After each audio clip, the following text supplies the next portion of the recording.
तो हेलो दोस्तों, वेलकम है फिर से आप सभी के चैनल होमकमिंग स्टूडियोज़ में। तो आज हम लोग बात करने वाले हैं दी सेलेस्टियल्स के बारे में, जिन्हें एक तरह से मार्वल यूनिवर्स में गॉड माना जाता है।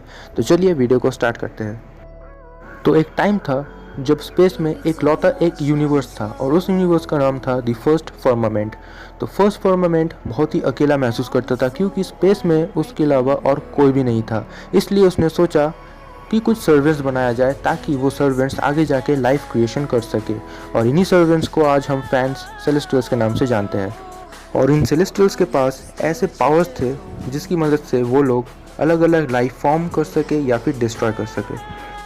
पर इनमें से कुछ ही सेलेस्टियल्स जब भी कोई न्यू लाइफ फॉर्म करते थे या फिर डिस्ट्रॉय करते थे, वो हमेशा फर्स्ट फर्मामेंट का परमिशन ज़रूर लेते थे।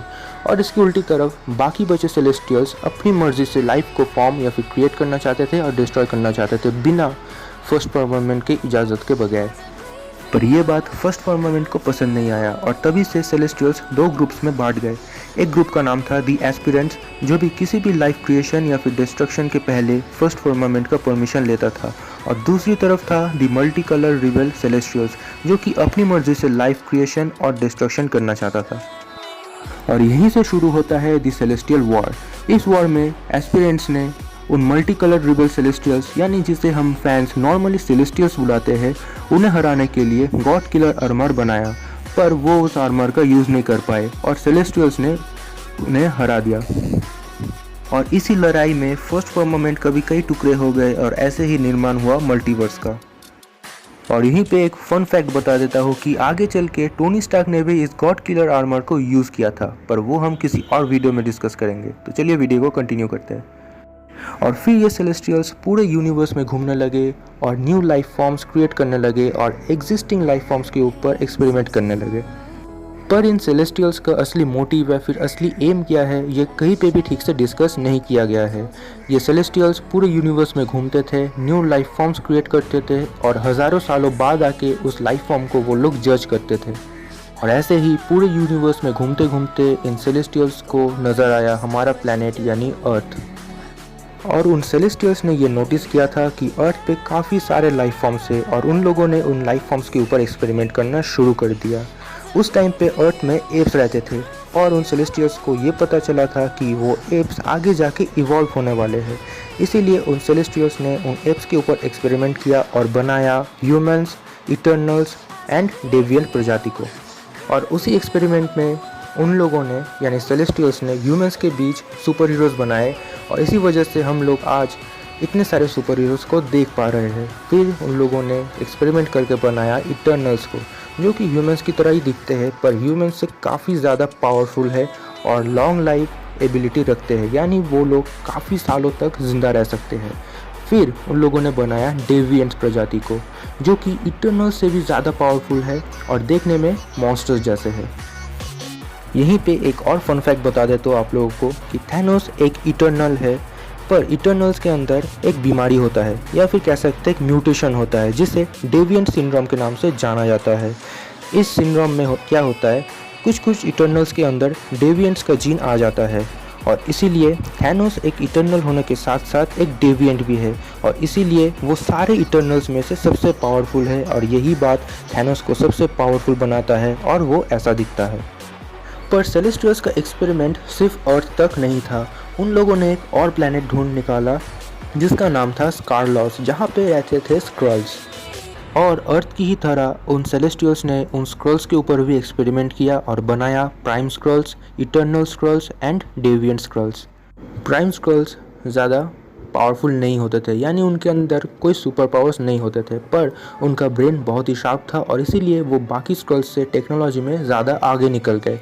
इसके बाद आता है दी इटर्नल स्क्रल्स, जो कि प्राइम स्क्रल्स से ज़्यादा पावरफुल है और लॉन्ग लाइफ एबिलिटी रखते हैं। और इसके बाद आखिर में आता है दी डेविएंट स्क्रल्स, जो कि इटर्नल स्क्रल्स से भी ज़्यादा पावरफुल है और वो भी लॉन्ग लाइफ एबिलिटी रखते हैं। इसके अलावा डेविएंट स्क्रल्स के पास एक ख़ास तरह की एबिलिटी है जिसका नाम है शेप शिफ्टिंग, यानी डेविएंट स्क्रल्स किसी भी चीज़ की तरह दिख सकते हैं और उसकी ही तरह अपने वॉइस को चेंज कर सकता है। इसके बाद सेलेस्टियल्स वापस अर्थ पे आया और अर्थ पे आने के बाद उन लोगों ने ह्यूमंस के ऊपर एक्सपेरिमेंट किया और दो ग्रुप्स में ह्यूमंस को बांट दिया। एक था ह्यूमंस यानी नॉर्मल ह्यूमंस और एक था म्यूटेंट्स जैसे कि एक्स-मैन। और इतनी सारी लाइफ क्रिएट करने के बाद उन सेलेस्टियल्स को अब ये महसूस हुआ कि अब लाइफ डिस्ट्रॉय करना भी इम्पॉर्टेंट है, और इसीलिए उन सेलेस्टियल्स ने अपने ही तरह कुछ सेलेस्टियल्स मॉन्स्टर्स बनाए ताकि वो हर जगह जाके लाइफ फॉर्मेशन को डिस्ट्रॉय कर सके। पर जैसा कि उन सेलेस्टियल्स ने फर्स्ट फर्मामेंट के साथ किया था, वैसे ही इन सेलेस्टियल्स मॉन्स्टर्स ने उन सेलेस्टियल्स के ऊपर अटैक कर दिया, मतलब उनके अगेंस्ट हो गया। और क्योंकि वो सेलेस्टियल मॉन्स्टर्स बहुत ही ज़्यादा पावरफुल थे, इसीलिए वो उन सेलेस्टियल्स मॉन्स्टर्स को हरा नहीं पाए। पर उन सेलेस्टियल्स ने अपने ताकत यानी पावर को यूज़ करके उन सेलेस्टियल्स मॉन्स्टर्स को एक अलग यूनिवर्स में कैद कर लिया और उस यूनिवर्स को सील कर दिया। और उसके बाद वो सेलेस्टियल्स सोचने में लग गए कि अब लाइफ का डिस्ट्रक्शन कैसे होगा। और फिर उन लोगों ने सोचा कि लाइफ जिन 6 चीज़ों के ऊपर ज़्यादा डिपेंड करता है, यानी power, time, soul, mind, space and reality, इन 6 चीज़ों के ऊपर लाइफ डिपेंड करता है। और इन 6 चीज़ों को उन सेलेस्टियल्स ने मर्ज करके स्टोन्स में डाल दिए और ऐसे ही जन्म हुआ इन्फिनिटी स्टोन्स का। और फिर ये सेलेस्टियल्स वो एक एक स्टोन लेके अलग अलग जगह जाने लगे और अलग अलग प्लैनेट्स को जर्ज करने लगे। और अगर उन लोगों को लगता था कि कोई प्लैनेट सरवाइव कर सकता है तो वो उस प्लैनेट को छोड़ के चले जाते थे, और जो प्लैनेट सरवाइव नहीं कर सकते थे उसे उन सेलेस्टियल्स उन इन्फिनिटी स्टोन्स के मदद से डिस्ट्रॉय कर देते थे। और ऐसे ही हमने कुछ देखा था guardians of the Galaxy volume 1 में, जहाँ पे एक सेलेस्टियल्स एक पावर स्टोन को यूज़ करके पूरे प्लैनेट को डिस्ट्रॉय कर देता है। और धीरे धीरे टाइम बीतता गया और धीरे धीरे वो सेलेस्टियल्स भी ख़त्म होने लगे, और उन सेलेस्टियल्स के अलावा उन इन्फिनिटी स्टोन्स को कोई यूज़ नहीं कर पाता था, और इसीलिए वो स्टोन्स पूरे यूनिवर्स में इधर उधर घूमने लगे।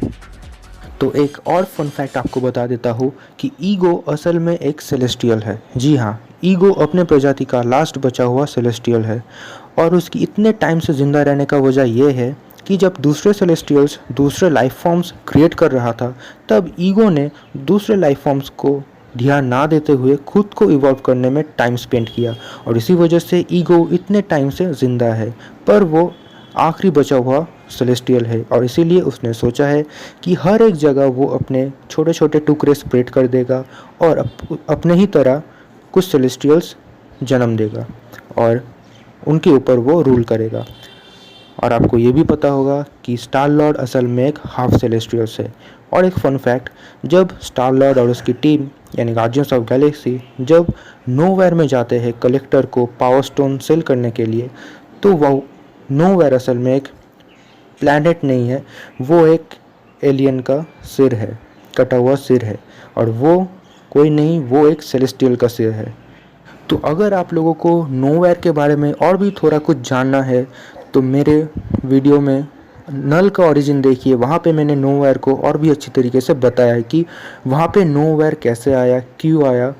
तो आप नल का हिस्ट्री देखिए, जो नल का वीडियो मैंने बनाया है वो देखिए, तो आपको नोवेयर के बारे में और अच्छी तरीके से इन्फॉर्मेशन मिलेगा। तो ये था the origin of celestials. Hope आप सभी को ये वीडियो अच्छा लगा है तो लाइक, सब्सक्राइब, शेयर ज़रूर करना, और सबसे इम्पॉर्टेंट हमेशा मुझे कमेंट सेक्शन में बताते जाना कि मैं नेक्स्ट वीडियो किसके ऊपर लाऊँ। तो मिलते हैं नेक्स्ट वीडियो में, तब तक के लिए बाय बाय दोस्तों।